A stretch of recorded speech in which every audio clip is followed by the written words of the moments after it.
Good morning.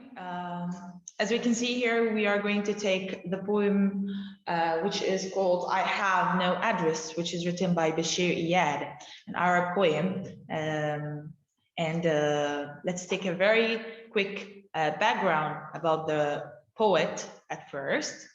As you can see here, it says that Bashir Iyad is born in 1960 and he died 2015, which is very near. And he was an Egyptian writer, journalist, and a poet. He wrote many songs for Egyptian radio and TV, and his work have been performed by numerous famous singers and composers in the Arab world. The poem I Have No Address is a poem that has become a popular song and it's now very famous, and it has been sung as a song.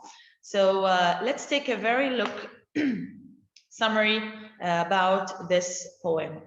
The poem here is describing himself, a poet himself is describing himself as a bird who flies around the world spreading positive vibes. He starts by showing how the bird will fly, spreading the feelings of love and peace. So here, as you can see, this bird is described as joy, and this joy is spread everywhere. He then speaks about his address and how they look like dreams. So in this poem, you will notice that there is no specific address for this bird. And also throughout the whole poem, this is what we are going to, or what he's trying to describe, that you don't need for a specific address to feel happy or peace. How a bird could be so happy by feeling the freedom and not being locked inside a cage.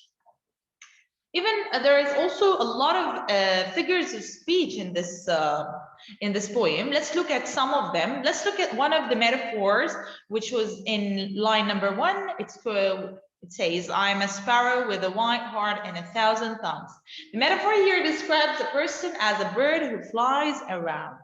There's also a personification in the same line that says, personifying a bird as a human who has a heart that beats in 1,000 tongues to speak different languages. Yes, the birds have tongue, but still he is describing the bird as a human.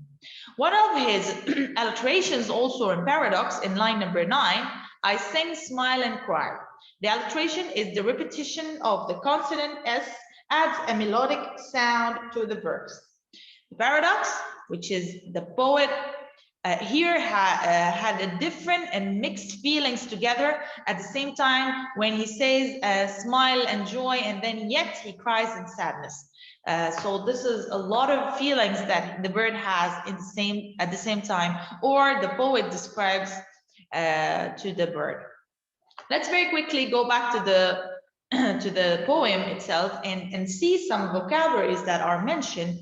And the first one, it says in line number 6, ornamented. Ornamented here is an adjective which means decorated. And he says, my address is line ornamented by dreams, decorated by dreams.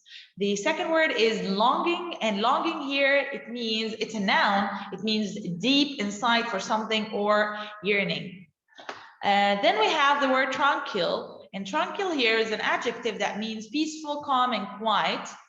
And finally, we have moorings, and moorings here, it means a place where objects, usually boats, can be secured. That's it in this poem. It's very short, small, and it's very easy. It doesn't need a lot of explanation. The lines explains itself if you read the poem itself. Thank you so much.